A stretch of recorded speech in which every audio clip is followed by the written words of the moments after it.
Hello friends, welcome to money content Telugu channel.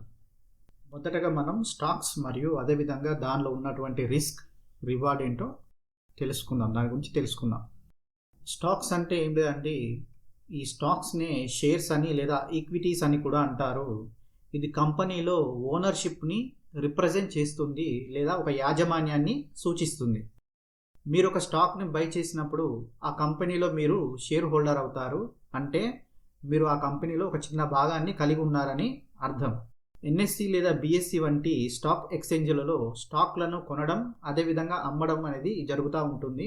కంపెనీకి share capital అనేది ఉంటుందండి. దీనితోనే అది బిజినెస్ చేస్తుంది. కంపెనీ ఫౌండర్స్ని ప్రమోటర్స్ అంటారు. వాళ్ళు మెయిన్గా ఇన్వెస్ట్ చేస్తారు, ఇతరులకు కూడా ఆఫర్ చేస్తారు. వాళ్ళనే షేర్ హోల్డర్స్ అంటారు. మనం ఇప్పుడు స్టాక్లో ఉన్నటువంటి రిస్క్ ఏంటో చూద్దాం. స్టాక్ మార్కెట్ అనేది నాలెడ్జ్ బేస్డ్ ఇన్వెస్ట్మెంట్ అండి.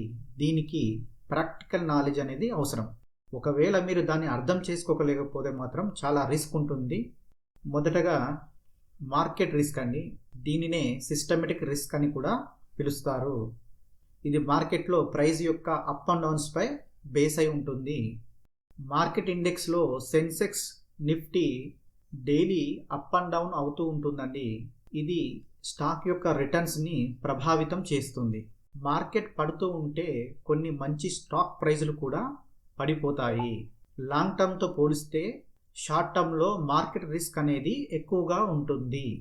రెండవ రిస్క్ వచ్చేసి బిజినెస్ రిస్క్. ఈ రిస్క్ బిజినెస్ నుండి వస్తుందండి. బిజినెస్ కనుక బాగా జరగకపోతే ఈ రిస్క్ అనేది పెరుగుతుంది.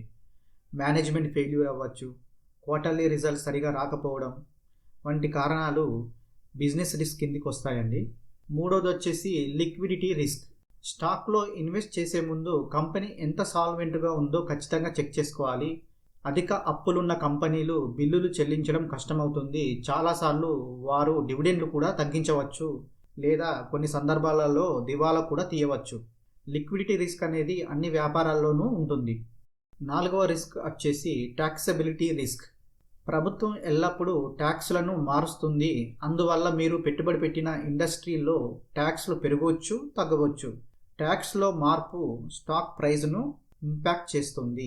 అంతేకాక కొన్ని ఇండస్ట్రీస్ ఇతర ఇండస్ట్రీల కంటే ఎక్కువ ట్యాక్స్ అనేది విధించబడతాయి. అందువల్ల ట్యాక్స్ తర్వాత నెట్ ప్రాఫిట్ అనేది తక్కువగా ఉండవచ్చు. పైగా ట్యాక్స్లను ప్రభుత్వమే నియంత్రిస్తున్నందున యాజమాన్యం కానీ ఇన్వెస్టర్స్ కానీ చేయగలిగింది ఏమీ లేదు. ఐదోది వచ్చేసి ఇంట్రెస్ట్ రేట్ రిస్క్.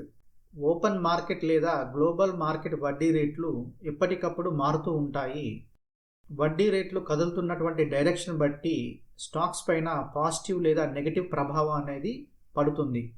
ఎగ్జాంపుల్, వడ్డీ రేట్లు ఎక్కువగా ఉన్నప్పుడు ఒక కంపెనీ డబ్బును అప్పుగా తీసుకోవడం కష్టం కావచ్చు. అంతేకాకుండా వడ్డీ రేట్లు పెరిగే కొద్దీ బాండ్ మార్కెట్ అనేది క్షీణిస్తుంది. ఇది కార్పొరేట్ బాండ్లపై కూడా ప్రభావం చూపుతుంది. ఆరోది వచ్చేసి రెగ్యులేటరీ రిస్క్. వివిధ ఇండస్ట్రీస్లో అనేక నిబంధనలు విధించబడ్డాయి. వీటిని స్టాక్స్లో ఇన్వాల్వ్ రిస్క్ కూడా చెప్పవచ్చు.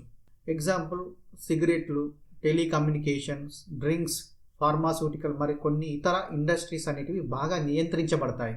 రెగ్యులేటరీ ఎఫెక్ట్ కారణంగా ఒక ఫార్మాస్యూటికల్ కంపెనీ తన ఔషధ తయారీ హక్కులు లేదా అనుమతిని కోల్పోతే అది ఖచ్చితంగా కంపెనీ ప్రాఫిట్ను తర్వాత స్టాక్ ప్రైస్ను ఎఫెక్ట్ చేస్తుంది. ఏడవది వచ్చేసి ఇన్ఫ్లేషన్ రిస్క్.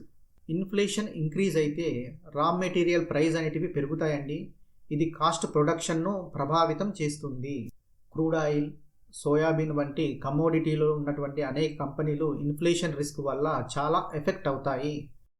రిస్క్ని కనుక మీరు అండర్స్టాండ్ చేసుకుంటే మంచి రిటర్న్స్ని మేనేజ్ చేయవచ్చు. ఇప్పుడు మనం స్టాక్లో ఉన్నటువంటి రిటర్న్స్ ఏంటో చూద్దాం.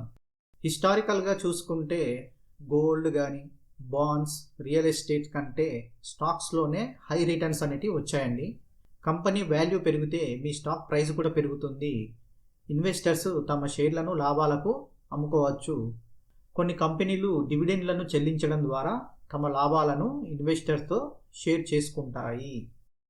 ఫైనల్గా నేను స్టాక్స్ గురించి మీకు చెప్పేది ఏంటంటే, స్టాక్ లోపల హై వోలటైలిటీ అనేది ఉంటుందండి. ప్రైస్ లోపల ఫ్లక్చువేషన్స్ అనేది హై ఉంటుంది.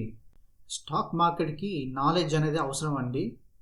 మీరు ఒకవేళ బ్యాంకులో ఎఫ్డి డిపాజిట్లు కానీ, రికరింగ్ డిపాజిట్లు కానీ, లిక్విడ్ ఫండ్స్ ఇలాంటి వాటికి నాలెడ్జ్ అవసరం లేదండి. కానీ స్టాక్ మార్కెట్కి మాత్రం నాలెడ్జ్ అనేది చాలా అవసరం. ఒకవేళ మీరు ఎంటర్ అవ్వాలనుకుంటే లాంగ్ టర్మ్ చూసుకొని ఎంటర్ అవ్వండి. షార్ట్ టర్మ్ మాత్రం అస్సలు ఎంటర్ కాకండి. మీకు నాలెడ్జ్ లేకుంటే, మీకు నాలెడ్జ్ ఉన్నప్పుడు మాత్రమే షార్ట్ టర్మ్ కానీ లాంగ్ టర్మ్ కానీ చూడండి. మీరు ఖచ్చితంగా స్టాక్ మార్కెట్ బిహేవియర్ని, అదేవిధంగా ప్రైస్ మూమెంట్స్ అనేటివి మీకు తెలియాలి. మీరు రిస్క్ని అర్థం చేసుకుంటే రిటర్న్స్ని మీరు మేనేజ్ చేయవచ్చు. మా వీడియో కనుక మీకు నచ్చినట్లయితే లైక్ చేయండి, షేర్ చేయండి, సబ్స్క్రైబ్ చేయండి, అదేవిధంగా పక్కనే ఉన్న బెల్ ఐకాన్ని ప్రెస్ చేయండి. జై హింద్.